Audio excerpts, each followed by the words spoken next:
Okay, so welcome again. You just turned into a marathon. Uh, so I started doing these sessions on the day after Boris Johnson in the UK Prime Minister, announced the no gatherings policy, and then things have tightened up since then in terms of asking people to stay at home and all that. And Yeah, so the first week was just getting going, really, putting some meditations up, doing some body work, and getting kind of established. Getting some people on Facebook, and then week two, I started to focus on the Tibetan Book of the Dead and the Bardo, which is the intermediate state. That we're kind of in all the time, really. We're always in some state between what we have been doing, what we're going to be doing, but particularly that focus on after death. You're faced with the reality of the situation, and then according to Tibetan Buddhism, this is what I went into what happened with that, and it's a dangerous pathway. It's like the idea that there's danger there, there is danger here. So I thought that was really important to focus on. That there's no resting anywhere. We're always in a dangerous situation in a way, because we don't know what's going to happen, and it's good to sort of practice. It's good to be orientated towards Buddhism. Figures in Buddhism, compassionate figures, trying to be ethical, that sort of thing. Rather than just be vague and then drift off and be distracted and get irritated and all that, and in a way, just expect life to just give us something without us actually making the effort.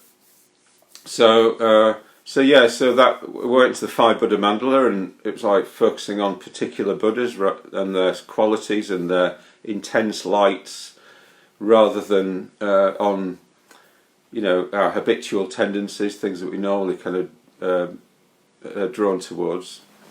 And then this week has been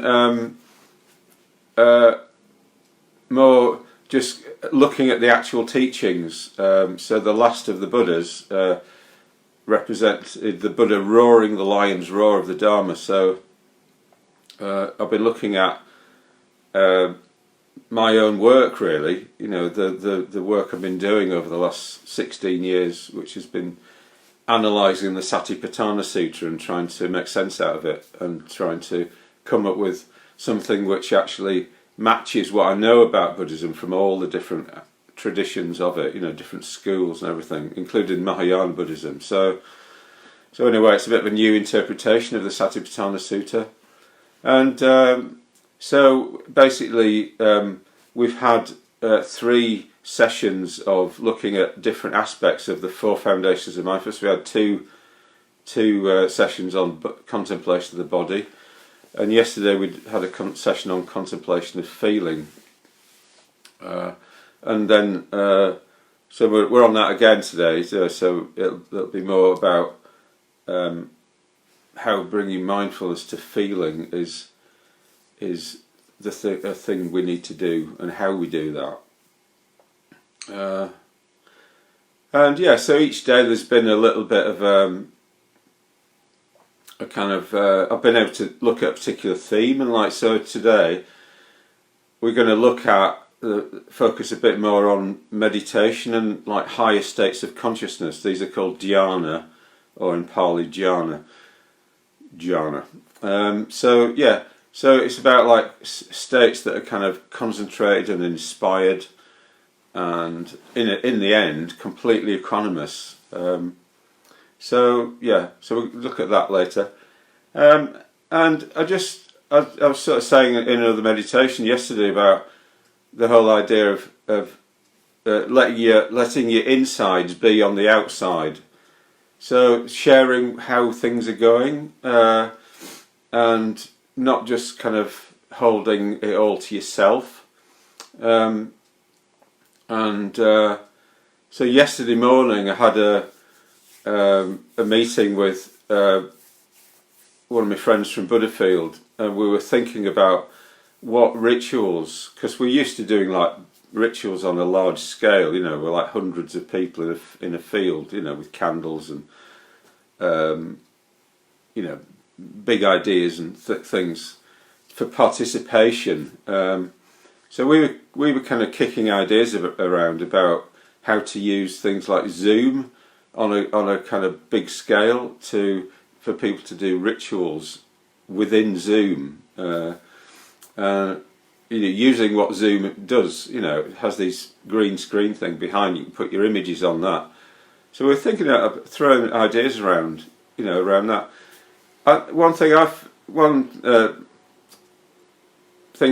finding a bit frustrating, really, is that I'm not like invincible. I don't have like endless amounts of time, you know. So I'm sort of doing this preparation. I'm trying to do things like that, and then it's all the technical details of like trying to convert these videos into, turn them the right way around, because they're often back to front on here. So when there's any wording, it's back to front, you know. So I have to sort of take the video off, turn it around, put some titles on it, and then put it onto YouTube. And it's quite a process, really. So, and it's tiring me out. So if anyone out there has got the skills to be able to just take that off me and do it without any reference to me, just do it, you know. Like, I need to be thinking about other things. I need to be thinking about how to get these ideas out into the wider world. I mean, I did notice last week I did contact Manchester Evening News, The Guardian, Independent, The Observer, and trying to publicise these videos. And I did notice that something appeared on a Manchester, like a local Manchester group, which has about 5,000 members on it. So if you've got anything that you could just do, you just feel absolutely free to do whatever you want. If you think there's value in these videos, just take the initiative and just do something that just gets them out there. Because you know, they're getting, we're watching them, but there's all those people out there who could really benefit, and they're not getting it, you know. So I'm doing a bit of a Bob Geldof here, you know, Sir Bob, you know. It's like we need to be getting it out there in, you know, en masse, not just holding it to ourselves and, you know, kind of thinking that if we share it with a friend up the road that's enough, you know. Well, it isn't, to be honest. It's not. We need to be actually doing things with each other in the world, you know, and actually helping people to the extent that they can. So I'm really asking for your help here, and I'm going to carry on doing this now. So, you know, we need to be doing something and getting this out there so that it helps people. And I'm quite in favour of people putting meditations onto YouTube and all that sort of thing and doing their own leading. But, you know, I've been working on something here for a long time, and there's a lot of thought and effort gone into this, and I just really want to get it out, you know. So, there you go. There's me Sir Bob rant. Yeah. And what else? Yeah, tonight Dan had the idea of doing a puja, so on Zoom. So I think that's a great idea. So I think you can have up to 300 people on Zoom.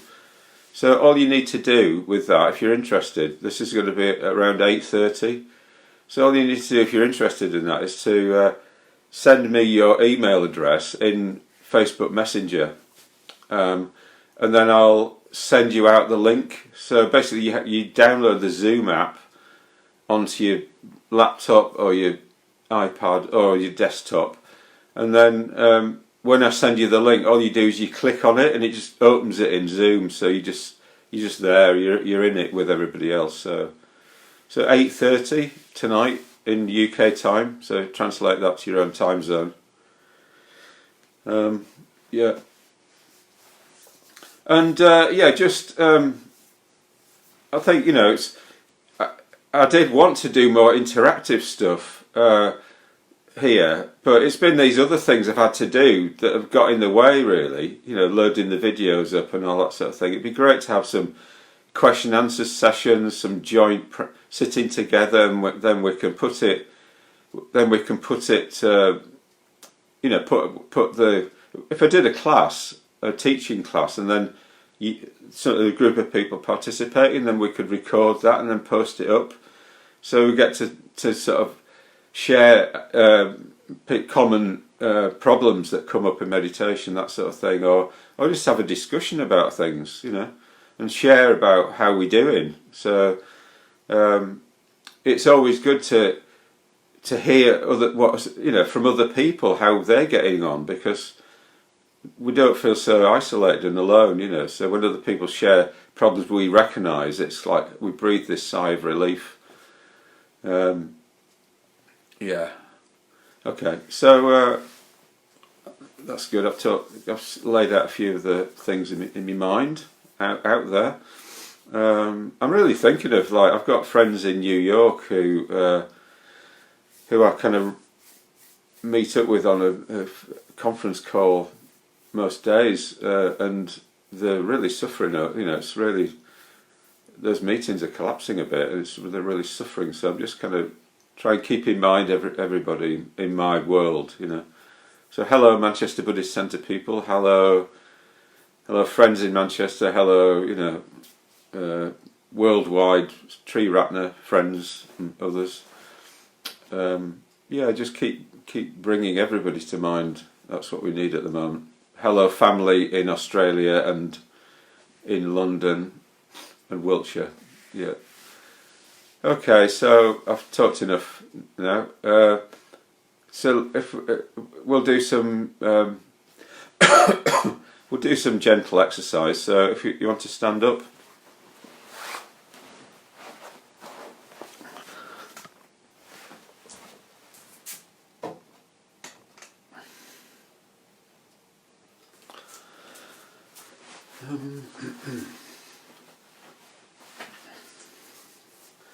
Any requests today? Job is not interactive. Okay, what should we do? Let's just do some gentle rotating of the hips. So just trying to make your body and mind together. So your mind knows what your body's doing, and your body's supporting your mind. So in a way, like, the speed that you're doing things at isn't disturbing your concentration. So you're not flinging your body about and then your mind's trying to catch up with it. So it's mind and body together. So front and then to the side, consciously to the back, and then to the side, to the front, and that. And then just gently sort of swinging your hips from side to side, and keeping that going again here in this movement, mind and body together.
Just allow it to be a little bit hypnotic. So the movement comes from your foot, starts in your foot and then to your knee, then your hip, and then that turns into rotation. So it's not as if it's like your shoulders are just loose, and maybe your knees are a little bit bent, and your spine is upright as you can make it. So it's like that. This is just rotating on that axis of your spine. So the movement goes, from foot, knee, hip, then you get the rotation, and then the chest just turns, and then the head turns.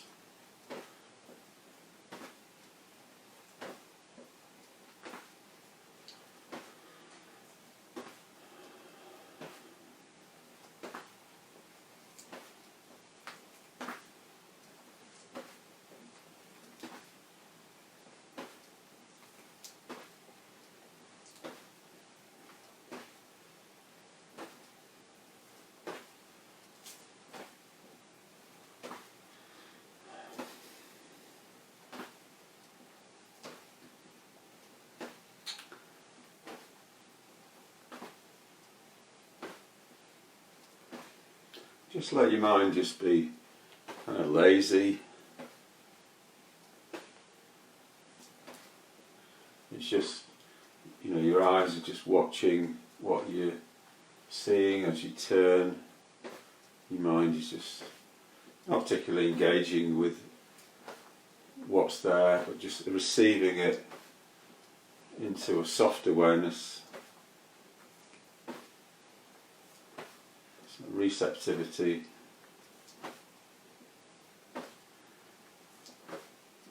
Same with your feelings and emotions, just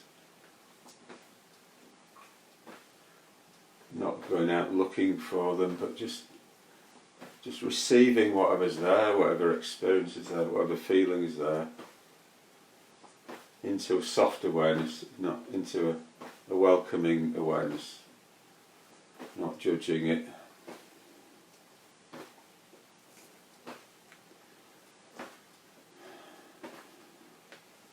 And just having a sense of softening around however it is that you're feeling.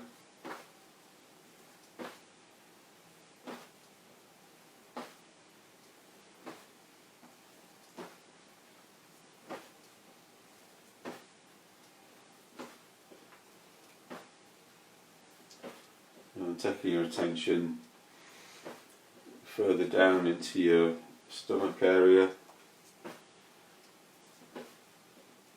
Just having a sense of kind of receiving that experience of your stomach. Having a sense of calm and spaciousness.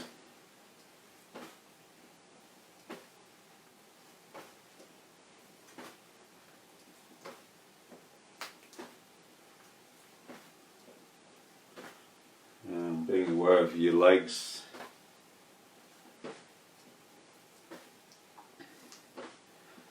And receiving that experience as well. Just having a sense of being somehow grateful for your legs and the way that they just selflessly move you about all the time.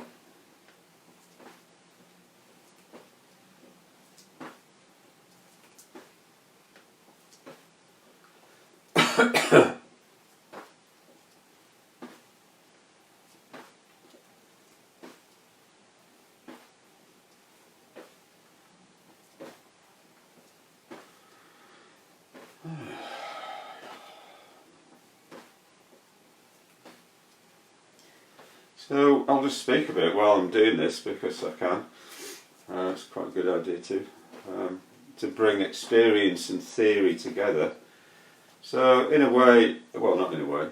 So what I'm going to be talking about later on is the higher states of consciousness, that people get into in meditation, or can do.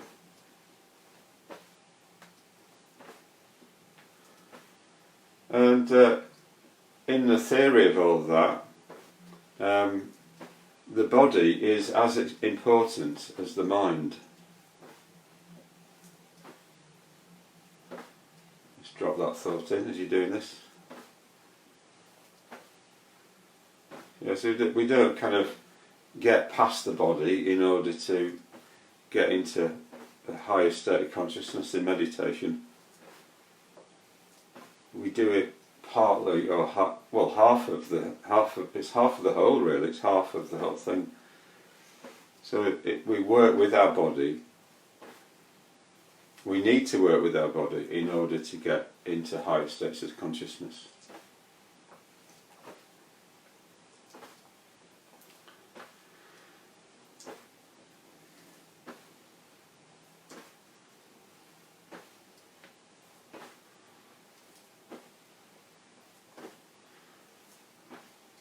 And what is a higher state of consciousness? Well, I think one kind of benchmark I'm coming to use a lot with that really is the idea about being capable.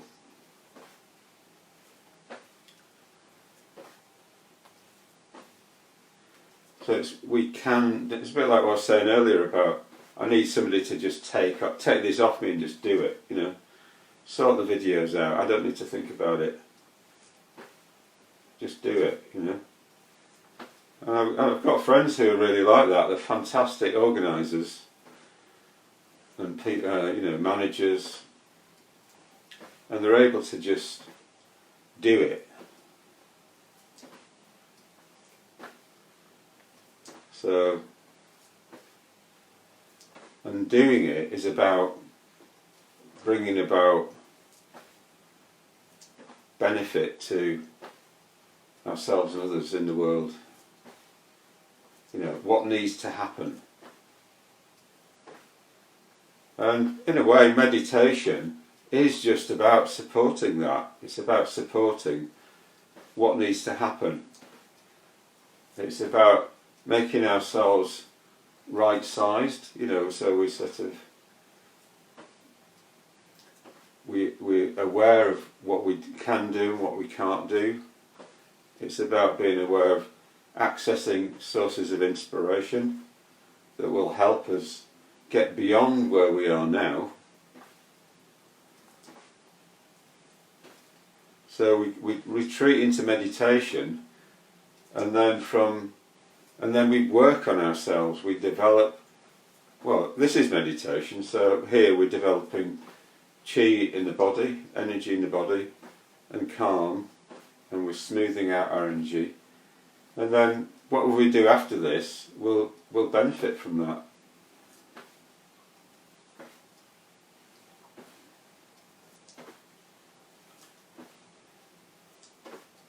Yeah, so we work on the body in meditation, and we work on the mind and emotions in meditation. So we try and keep redirecting our minds and emotions towards what's skillful,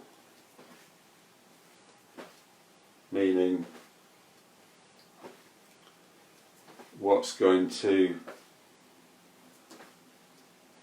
actually bring happiness about. It's not an idea. It's not about thinking about being compassionate, being enough. It isn't. So I think in Live Aid, Bob Geldof, he tapped into a lot of that. There's a lot of kind of sentimentality around the world, towards the people in Africa, and people enjoy just being part of something. But from a Buddhist point of view, that's not it. That's just sentimentality.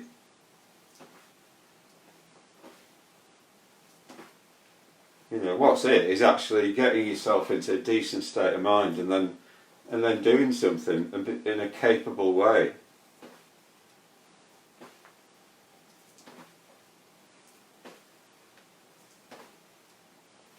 without having to rely on other people in a way. Just getting on with it, doing it.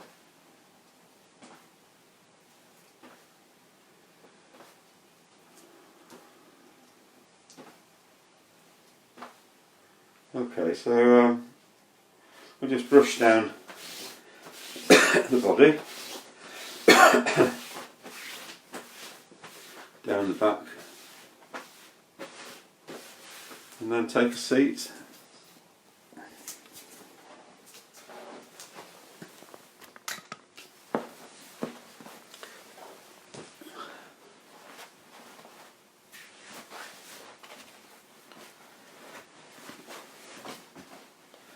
So we're going to do the grounding meditation that I developed a few years ago, working on the teaching at Manchester Buddhist Centre meditation course. So yeah, I was kind of keen to really establish a clearer idea of what meditation was. So I kind of ended up working something out, and it seems to be really helpful to people. So that's why I keep using it. So in a way, it's about just say meditation. In a way, it's just stopping from our normal activities, and then it's about coming into a quiet place where we're not going to be disturbed, hopefully. So we try and set that up as best we can, a decent sort of space that's maybe a bit aesthetic, that reminds us of our values. If we've got things that we want to keep bringing to mind, that are beautiful, then so up here I've got this Shaolin monk standing on his head. So this reminds me of the whole bodywork aspect of things, how important that is. Yeah, so have things around us that create a nice space for meditating, and then meditation is about just kind of looking at our situation. What is our situation, and just dealing with our situation and turning it from being turning any suffering in it, tension, mental states that are going to lead to unhappiness, turning any of that into something more positive, getting rid of your stress, getting rid of your mental states that are not going to be conducive to happiness for yourself and others. So yeah, and we just do this sort of systematically, bringing to one thing to mind at a time. So just set yourself up on a chair or on meditation cushions, and close your eyes.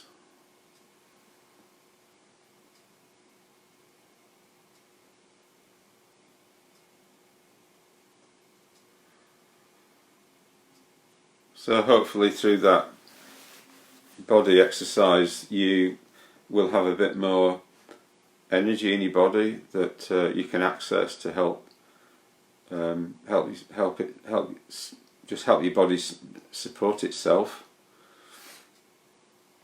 So that ideally you need to be not having to think about what your body's doing. It just supports you, not the other way around.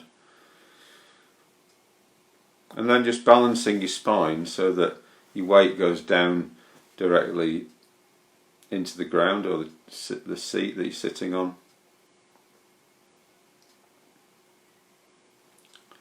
And if you're new to this, just sit as comfortably as you can, and if at some point you think, you're struggling to just let yourself sit there, and you kind of feel like you're holding yourself up in a stressful sort of way, maybe sort of get into a different position, have a lie down or something. And so just take responsibility for your own body. It is good to sit upright because then it's easier to stay awake. But it depends on how you are and what state you're in at the moment. So just mention that. I normally say that on courses. So now we're just going to look at our situation. So what is that situation? So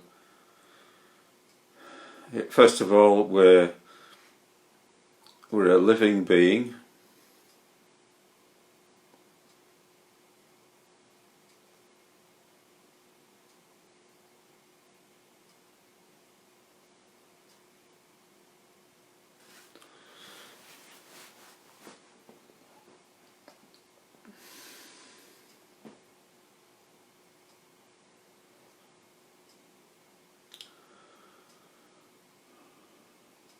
So that's quite important, really, to remember that. We're not some kind of thing or object or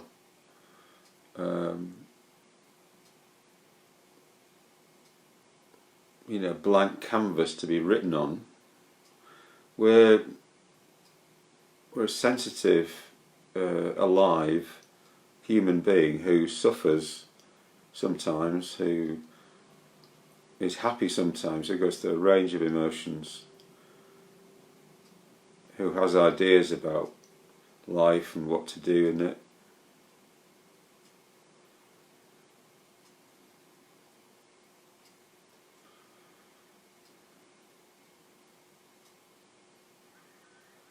So yeah, Buddhism is only about overcoming suffering, dealing with the human condition. It's not a philosophy.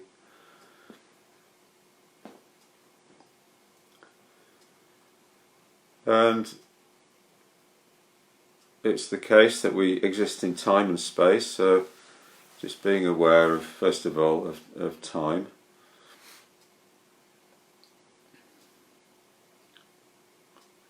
So all the moments that you've experienced in the past, just trying to be aware of those. Or even the fact that you've had a past.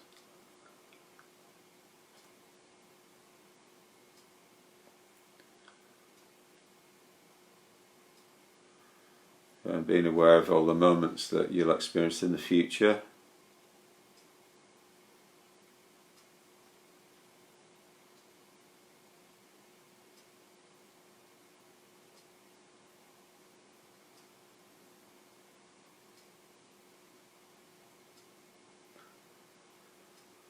And aware that right now you exist in a particular moment in time, which is the present moment.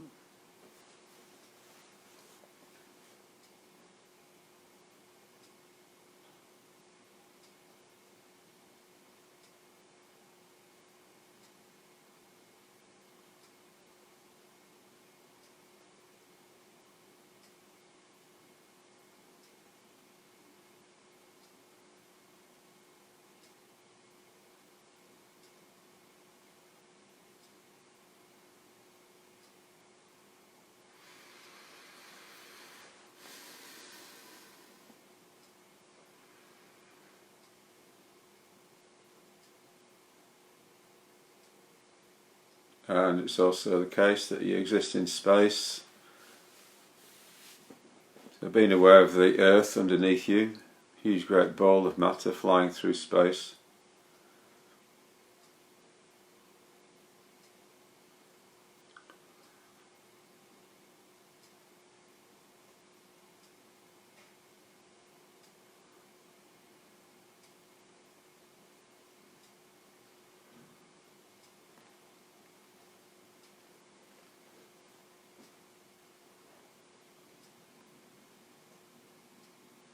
So you just need to maybe just give anything I suggest time. When we're working in meditation, it's not always, things just don't happen just because we want them to. They happen because of conditions. So just time is one condition. Just waiting, be patient.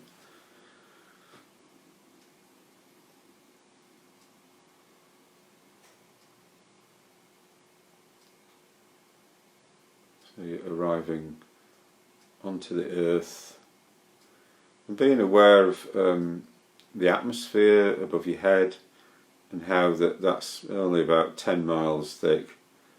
And then if you imagine you're going out in a spaceship rocket, and it starts to get dark because the atmosphere gets thinner and thinner, and then you're out in space and looking down on the earth.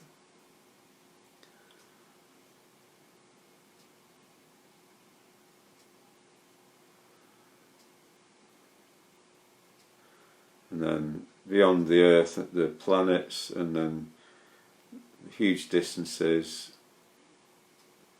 in this galaxy, and then in other galaxies beyond, and in the universe as a whole.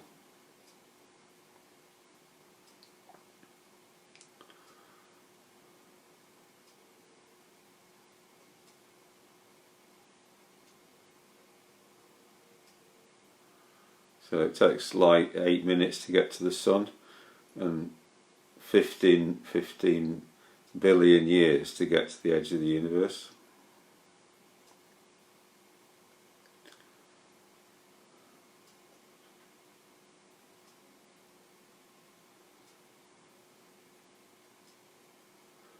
So there's having a sense that there's plenty of space. There's plenty of space out there.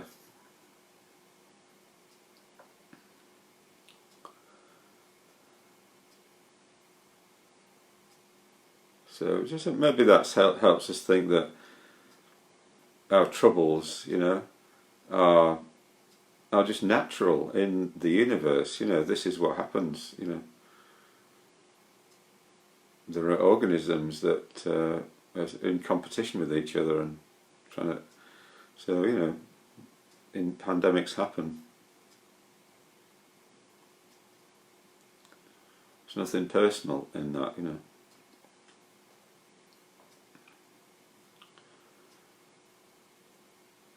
And then having a sense of the earth and the oceans,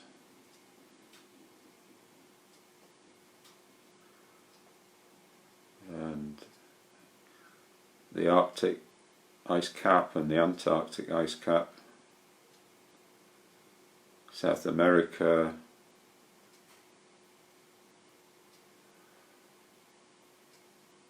Canada, Swaziland, Iraq.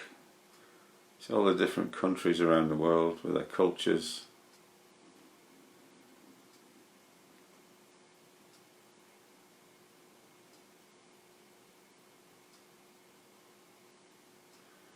And being aware that right now you're here in wherever the place that you're in, wherever it is. So just arriving into the location where you are right now, and the particular room or space that you're in.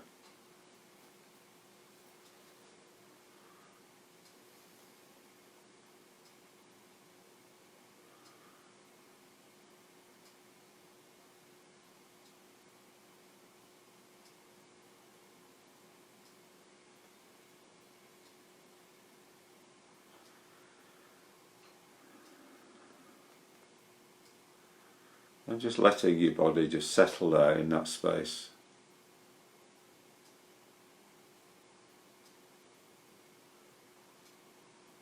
Just come to rest in that space.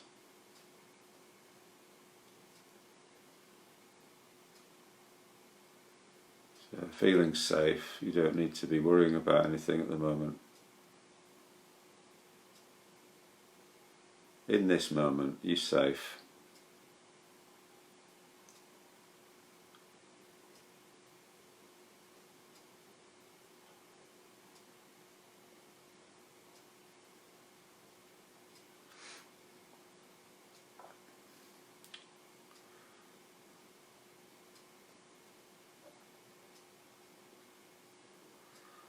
And then it's also the case that you have a body, so your body is a physical object in the physical world.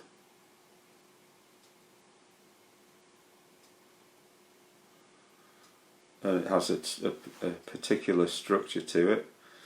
So you've got bones that support your weight.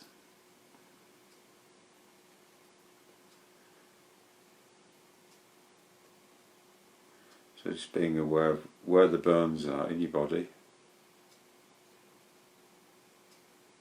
Taking in that reality of where your particular bones are in your particular body.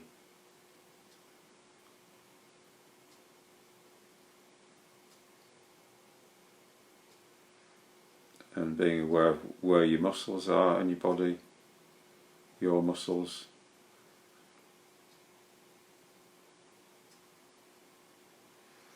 And where your organs are.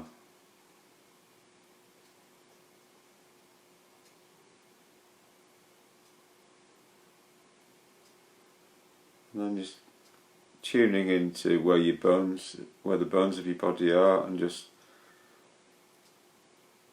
let your skeleton just sit there, but just try to balance your spine so that it's as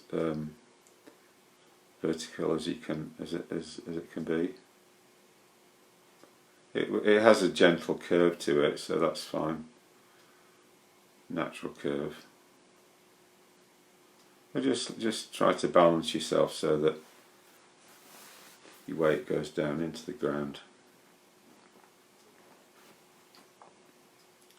And then just being aware of your muscles. So what you're looking for is that your muscles feel confident to be able to just soften and relax,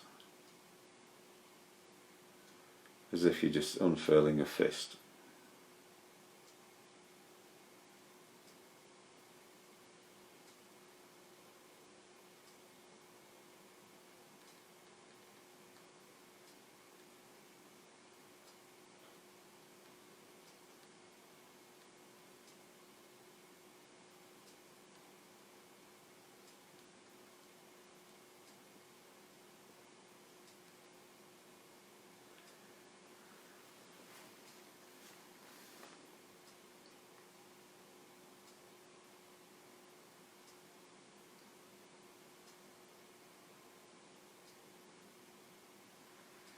Just having a sense of,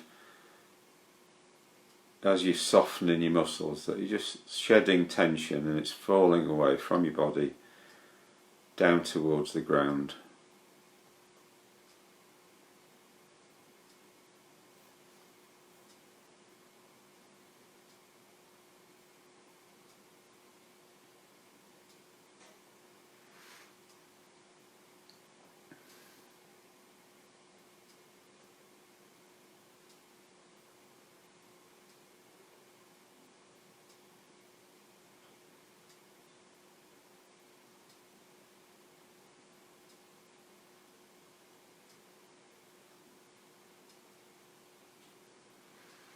So just keep coming back to checking that your spine is just upright, that you're not trying to hold your body up through an act of will, but you're just letting your body support your mind and emotions in whatever state that they're in.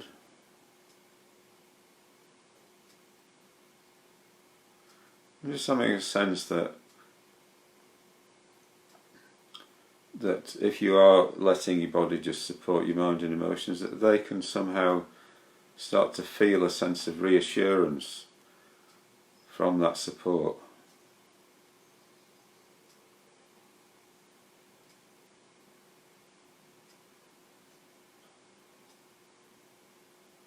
So they're not like hovering in space unsupported, they're being supported all the time by your body.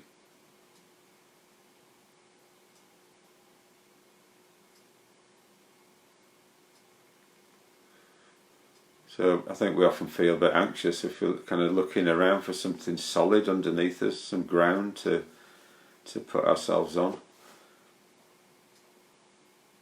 So if we can look to our body to support us, or see how our body does actually support us, that can be that ground.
So sitting with this sense of reassurance coming from your body.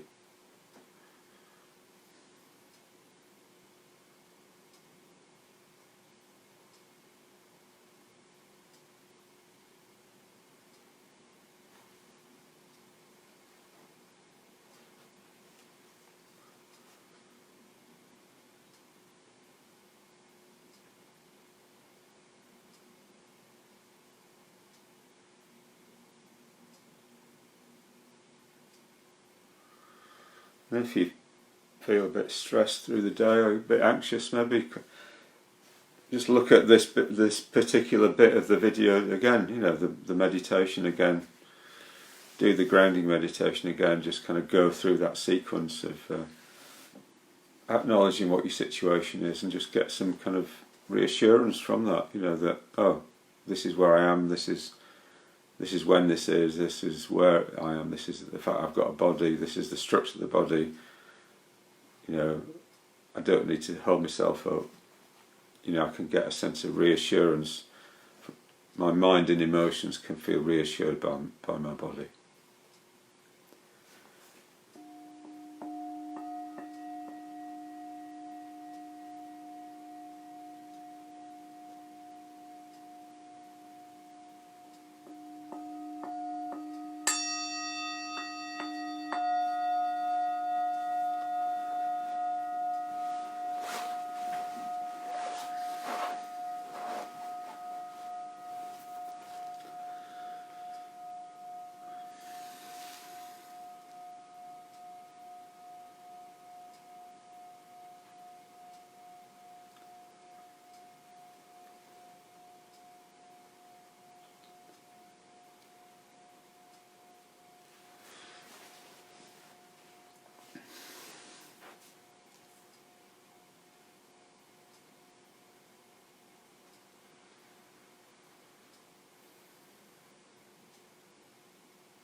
Okay, so every session, we do a bit of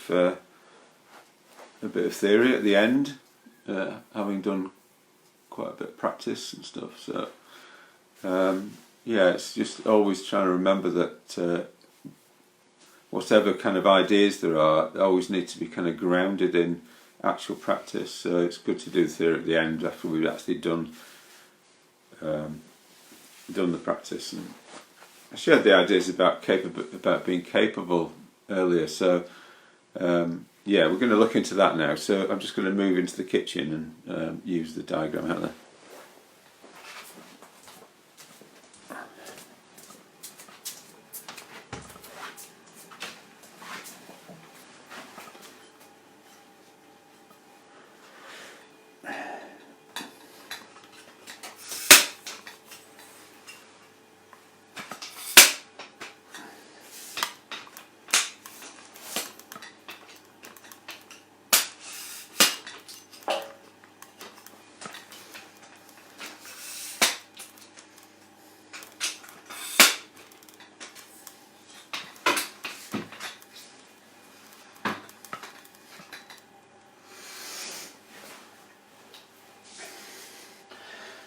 Okay, so here we are again, so yesterday we're looking at feeling. So in particular, we're looking at. So these are I'll just recap. These are the four foundations of mindfulness: body, feeling, mind, which includes emotions and views.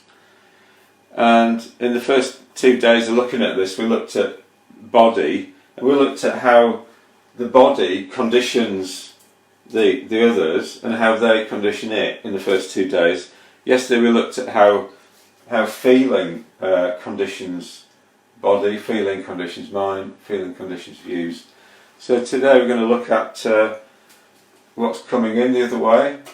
So it's like what conditions feeling.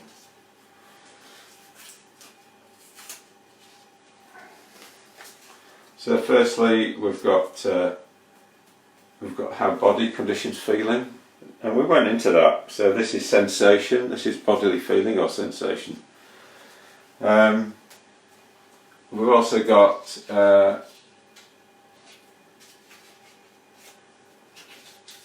how mind conditions feeling. So what do you think that is? So remember that mind is our mental states. It's chitta. The Pali word is chitta. It's like it's everything that's moving in our psyche. You know. So it has three aspects to it. It has thinking, emotion, and attention. They're the three aspects of mind. So, and also what's important is that whether our mind, our mental states, our emotions, our thoughts and our attention lead to happiness or not. You know, this is what Buddhism is about, you know. So meditation in a way is like looking at our emotions, looking at our thoughts, looking at our attention and trying to steer it more towards bringing happiness about, towards being what we call skillful and away from being what we call unskillful. So,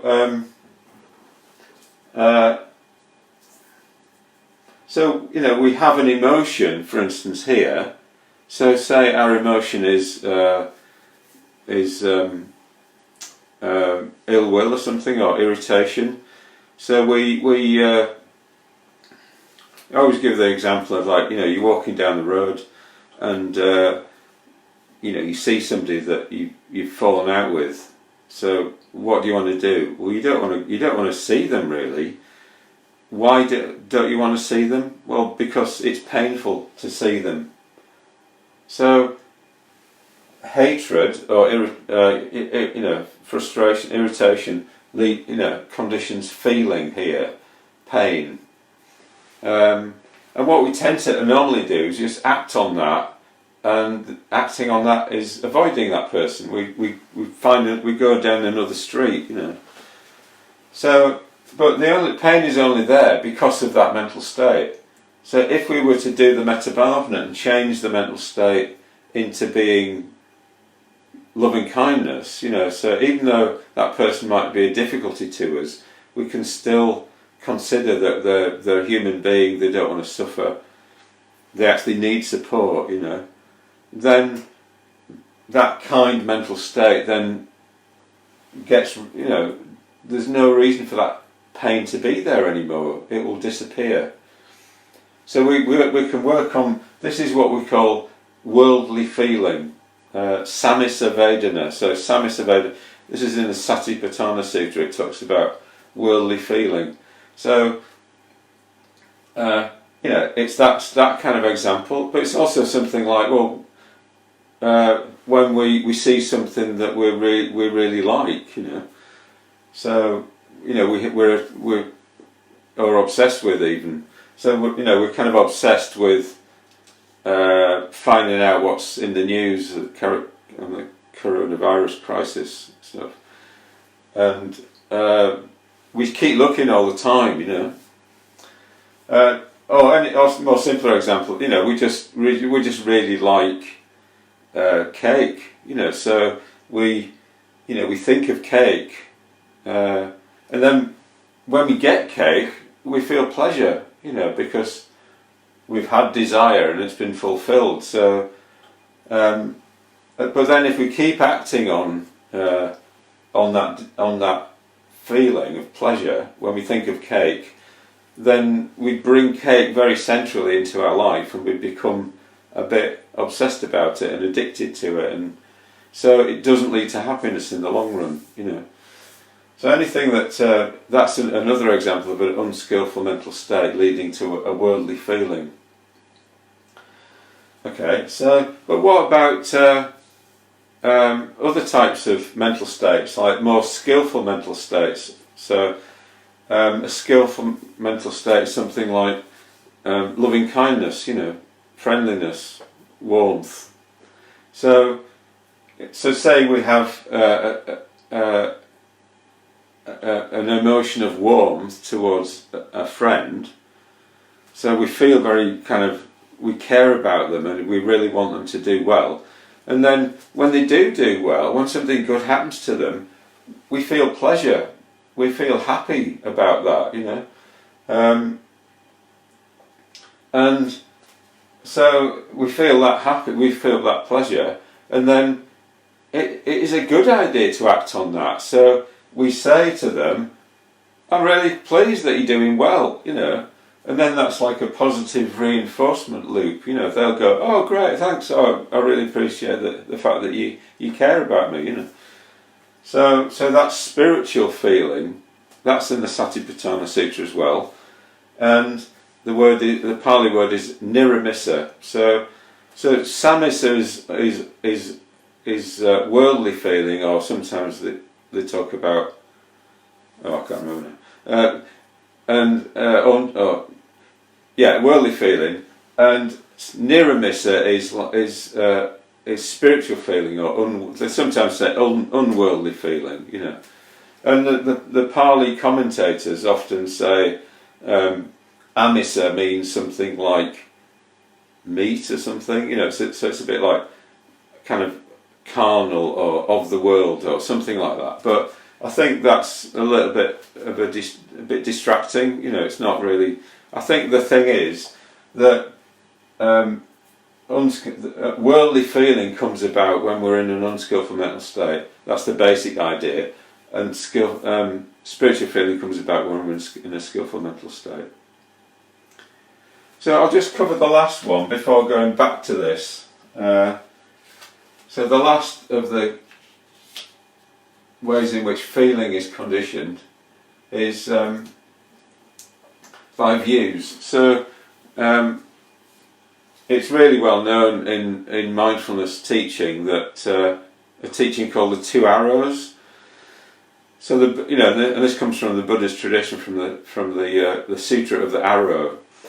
The Buddha says that, you know, when an unenlightened person, or a run of the mill, meaning somebody who's not practicing very much, is pierced by an arrow of bodily feeling, sensation, so that you have a physical experience that's painful, or, you know, maybe you've got a really difficult chronic pain condition, then what often happens is they experience a second arrow, which is this, which is mental feeling, or chaitasika vedana. That's the technical term in the Sutra of the Arrows. Chaitasika vedana, mental feeling. So it's like we agonise about it. You know, we go, oh no, this, you know, poor me, this shouldn't be happening, and all that sort of thing. But it only happens because of our view, you know, that is not in line with reality. So when we say this should not be happening, well, it is happening. Sorry, but it's happening, you know. So if we can accept it, so we went into acceptance yesterday, so if we can accept that this is the case, you know, that I can't get rid of this pain, I just have to accept it, then we have to change our view to something else other than this should not be happening. So we change it to this is happening. So so basically these are the ways in which feeling is brought about. So to summarise we need to look after our body so that we take care of it, so that we maximise the pleasure that comes from having a body, from bodily feeling. It doesn't mean we indulge, we overindulge in kind of sensuality. You know, it's more it's a healthy kind of looking after.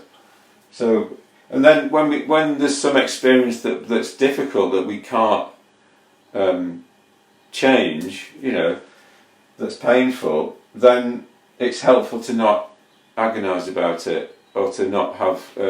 So enlightened beings don't experience this type of feeling. But we just need to accept it, accept the difficulty, or do our best to accept it. It's not easy, but if we bear these sorts of ideas in mind, I think they can really help. And then we need to work out whatever feeling, when we have a feeling, pleasure or pain, where's it coming from? Is it sensation? Is it a mental feeling? Or is it this? Is it something to do with like our conscience? So this is the area of conscience. So if we've done something unskillful or that's going to lead to harm, when we're sensitive to that, it's painful to us. Oh, I did that. Oh, I feel bad about that. You know, but that leads us to want to make amends to that person that we harmed, or to want to not do it in the future. So it's always good to. That's a spiritual feeling as well. It's always good to act on spiritual feelings and not act on worldly feelings. So the Niramissa Sutta talks about worldly feeling being is always involved with the 5 chords of sense desire. So it's like saying the world of it's tied up with trying to get your happiness from the world of the senses, you know. So when you get what you want, you feel happy. When you don't get what sensations and experiences you want, you feel miserable, right? Now, meditation in a way is the primary thing about meditation, Buddhist meditation, is that we're taking our reliance away from looking to the world outside to meet our needs, and we're placing it internally to what we can do, you know, within what we've got control of, to bring happiness about. So in meditation theory, you have what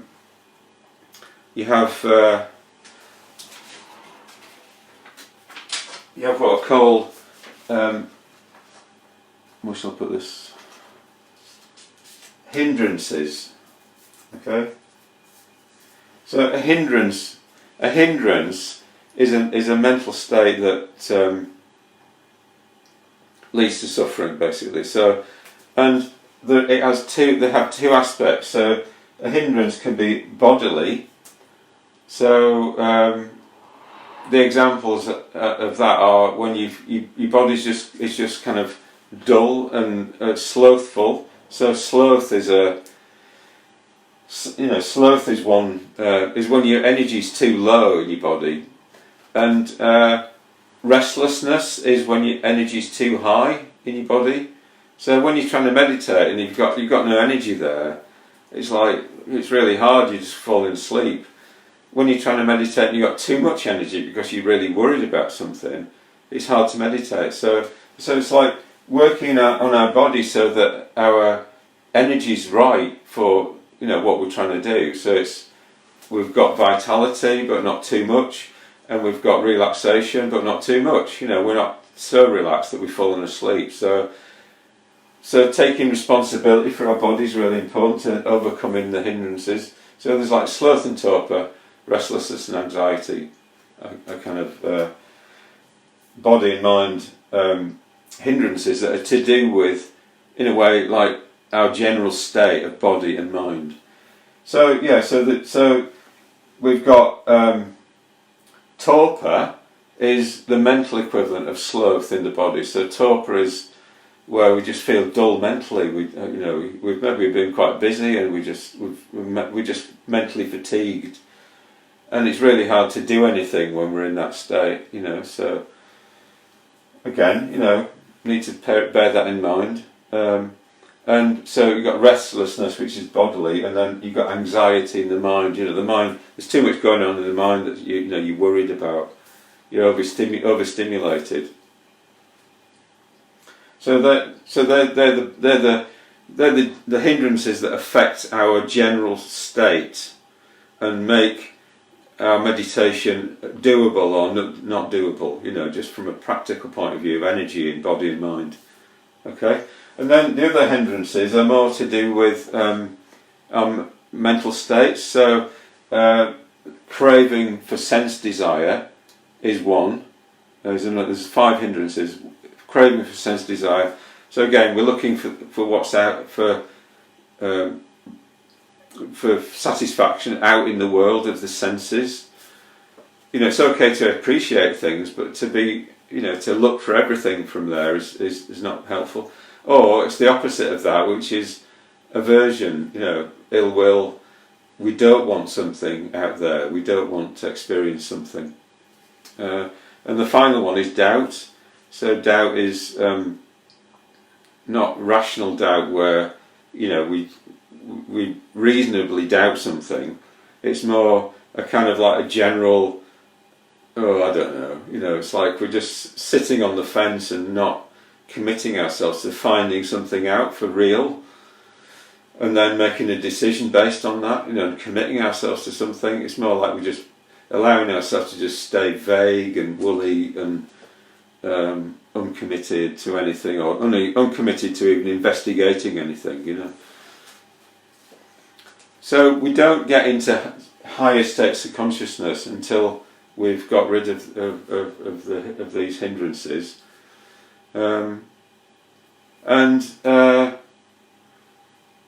when we overcome those, then we start to and we overcome them by turning towards ourselves and towards the 4 foundations of mindfulness, working with the 4 foundations of mindfulness. So we give up reliance on the world. It says this in the Satipatthana Sutra as well. We overcome grief and lamentation for the world, and we turn our attention towards mindfulness as our refuge. So we look to this for what we can do, with our minds and emotions and body. So the dhyanas. So I'll try not to say too much and overload you here. So we have what are called the 4 dhyanas. So the first dhyana is where we've given up trying to be any reliance on sensuality and unskillful mental states. So the first dhyana arises in isolation from unskillfulness and sensuality. So it's like we've turned towards being skillful, towards skillfulness, and we're working on that. That's what we've decided to do. So then in the first dhyana, what we do, it's predominantly, it's the dominant theme of it really is thinking. So it's like in the first dhyana we think about things, but our thinking is all about what is skillful or unskillful. It's all about, it's reflecting in a positive way. So thinking down here is often what's called papanca, like mental proliferation, with thinking, oh, if I only had that holiday, and then this would happen and that would happen, and you kind of proliferate all these thoughts. So, but here, thinking is about rational reflection on what really works. What really brings about happiness. What do I need to do? So we become more and more convinced of the way forward, the skillful way forward, and what that is, and that get a clear comprehension of everything. Sampajanya, it's another term that goes along with sati, mindfulness. Sati and sampajanya, mindfulness and clear comprehension. We clearly comprehend how everything works, and we see that, oh yeah, this is how I bring happiness about. So then, if we get to the point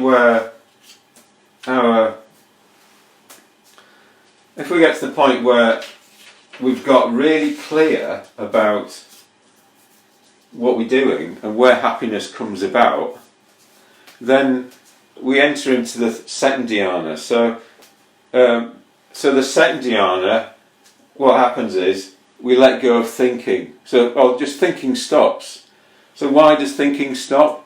Well, thinking stops when we've got nothing else to think about. So when we clear, thinking only happens when you've got different views in competition to, for our, commitment. So if you sort of think, that's a possibility. That's a possibility. We have to think about it and work out what's the truth. What do we think the truth is? So, if we, at the point where we've decided and we're committed to something, we think, oh, that's how things are. So, for instance, if we're doing the metta bhavana, we would be really clear that loving sentient beings need looking after, and therefore, I want to reflect on that and help and get some emotion going in that direction. So I'm really keen to develop kindness towards them, so I can then go out and help them in the world.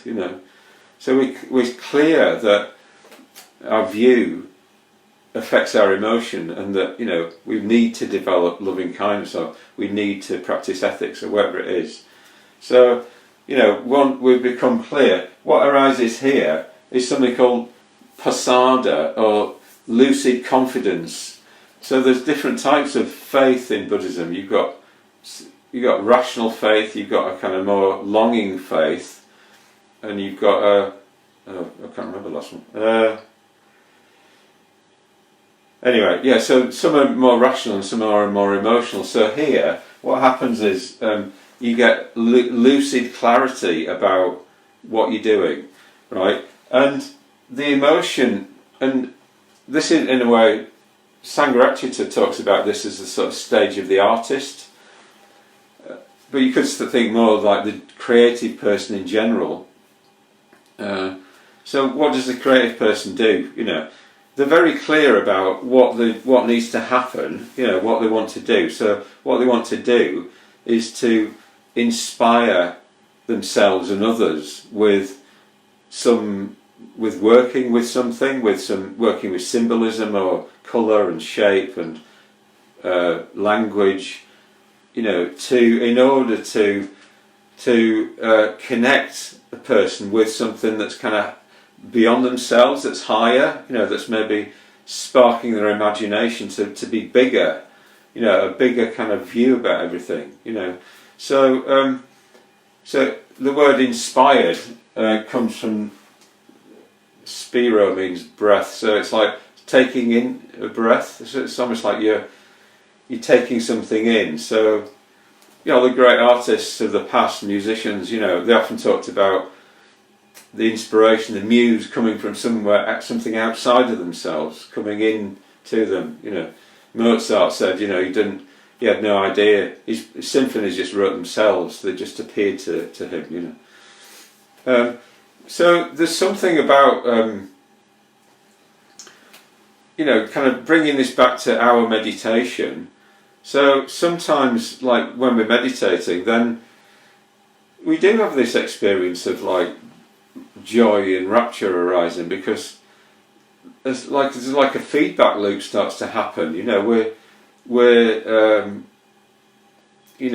starting to feel a bit warmer towards ourselves and others, and we see that that's a really good thing, and then we sort of see that we're doing it, and then we go, oh right, I'm doing it, oh great, and I'm not relying on things from outside of myself. I don't have to have a new car or a new computer or anything like that. I can just be supporting myself emotionally, and so it's a positive feedback loop, and then out of that arises, because it works, it arises joy. So joy is an aspect of the second dhyana. Okay, I'm going to move on because I'm going to be here forever otherwise. So then we've got the third dhyana. And third dhyana is it's like a state of like deep peacefulness and bliss. And Sangharakshita has talked about it as like the stage of the mystic or the yogi or something like that, So what can happen from where you feel inspired to what could be higher than feeling inspired, right? So I watched Crouching Tiger, Hidden Dragon last night, And in that film, which I imagine most of you have seen, the master, is it Lebo, something like that? The sense with him was that he's just completely capable and really sort of equanimous and in touch with everything to do. It's not just about the sword, using the sword. It's about his whole being, and so he was often holding the sword behind his back, and just kind of with confidence, and just he's a master. So maybe maybe the difference here between the master and the inspired novice or something, so the master has all these qualities at their disposal. So what happens here in this sequence is that between the second dhyana and third dhyana, you have something called a stage called pacification or pasadi, and in that stage, it's like a load of qualities are developed. So in the mindfulness world, in Tibetan Buddhists who are doing the Mind and Life Institute, when they're doing their studies on meditators, they talk a lot about neural plasticity, and about how the effect of meditation on the mind, that it makes it more adaptable and flexible, and so these are the qualities that come in here.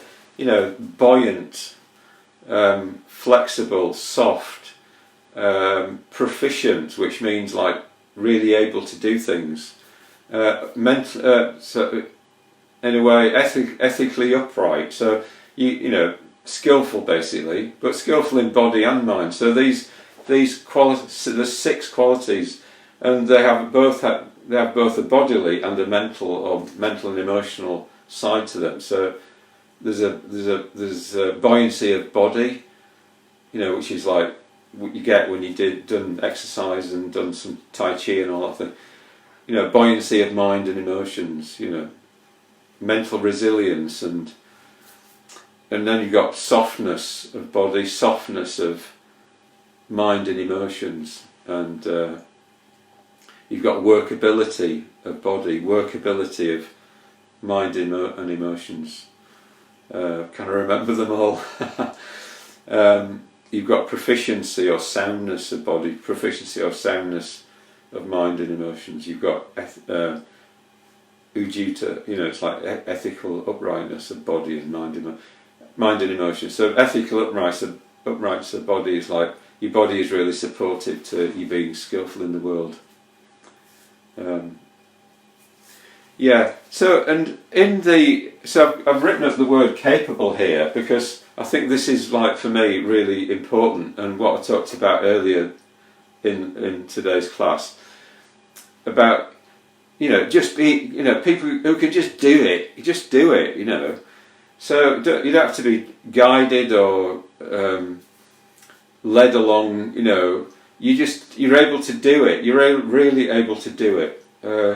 So we get to the point where we're really able to do it when we've practiced something for ages and ages and ages, like in that film, with a sword, and we've really worked on ourselves, not just on the skill that we have, whatever it is, whatever way we flow through life best. Some people flow through life best in an intellectual way. Some people flow best through interaction with people, and they're socially orientated.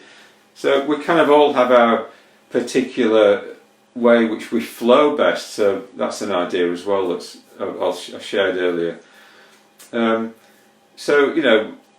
We need to. So it's not just about how but it isn't just about how we flow. It's also about the whole person.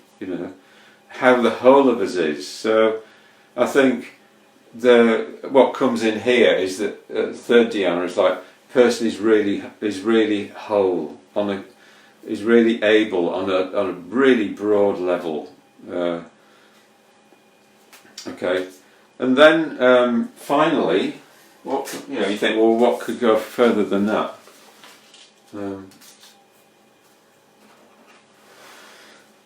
It's the fourth dhyana. So So in Buddhism, you have two types of meditation. You've got what's called samatha meditation or calming meditation, and you've got vipassana meditation or insight meditation. And in a way, this is all samatha meditation, and third dhyana is like the peak of samatha meditation. So it's like it's talked about as a calm abiding.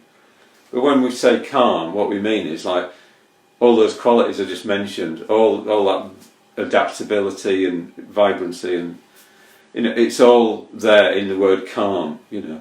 So samatha is about becoming adaptable, proficient, buoyant, all those sort of qualities, ethically upright, and then on that basis, a person can then take in more how things are, take in reality, which is vipassana meditation. So in the fourth dhyana, it mentions in the description, it talks about purity and it talks about equanimity. And so the purity side of it, the two sides to that, there's that it's pure in the sense of a mental state that's purely skillful. There's no the orientation is completely towards the skillful. The person is not thinking of anything else other than that. What's going to really help people. So it's not an idea. They don't have an idea about skillfulness. They're just completely always kind of searching for that and devoting their whole life to it. And then the other aspect of purity is it's called pariodhata.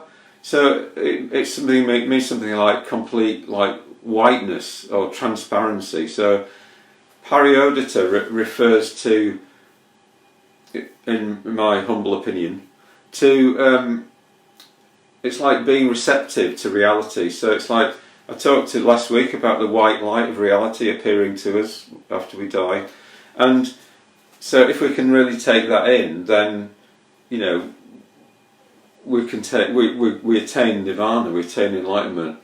But often we don't. We can't take it in. It's too intense, So we need all of the qualities that we've developed up to here in order to sort of really take that reality in, and equanimity is there as well. So what's the difference between third and fourth dhyana is that it's like robustness is there. So it's like we're really skillful and we're robust at the same time. So it's like we're not deflected from our path of just being completely skillful by any pain or any pleasure. So we don't get distracted by thoughts that, oh, I'm really doing well here, that would be seen as like completely useless thought, and we're not distracted by difficulty, when that arises. So the person when they come out of the fourth dhyana, they're just robust, completely skillful, completely manifesting all those qualities that were there, that developed before the third dhyana, and they're completely effective. So often we get less effective because either we've got sort of personal stuff that's getting in the way, or we're not committed enough, or our vision isn't strong enough, or our clear comprehension isn't wide enough, those sorts of things. So all of this, so working with the four foundations of mindfulness just brings this all together to this kind of peak of the fourth dhyana, and then from there, we're able to try and reflect on, take in how things really are. So, wow, I've gone on. And I kind of knew it was going to go on a little bit longer, but this is okay. This is good. Yeah. So later on today. So it's now 9 o'clock UK time. So at 8:30 tonight UK time, we're going to do a puja on Zoom, and so if you want to join that, just send me your email address in Facebook Messenger, and I'll send you. What you do is you download the Zoom link, a Zoom app, onto any of your devices, and then when I'll send you a link, you click on the link and it just puts you in the meeting and you can see everybody. So yeah, okay.